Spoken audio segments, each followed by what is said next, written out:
So we wanted to be able to do two things. We wanted to be able to move fast, get a product out to market quickly, so have the machinery that could be agile enough to do that. But we wanted to also be able to scale up, and when we get a cool design, we want to make, a lot of them.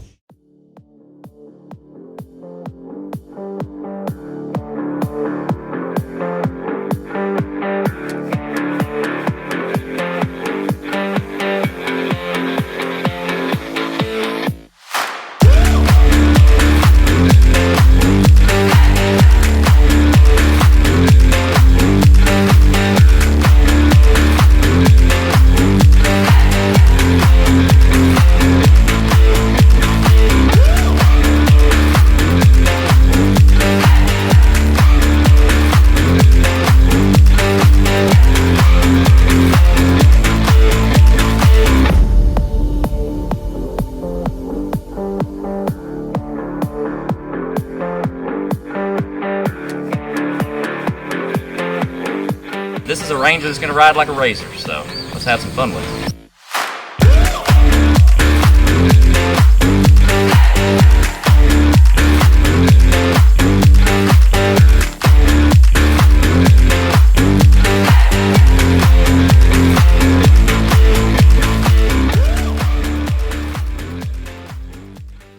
The Ranger Northstar is like one of our staples, and absolutely thrilled with how it came and performed out here today. I'm really ready to get it out onto some rocks and see how it does in even more technical terrain, and yeah, can't wait. We're looking forward to getting this one out.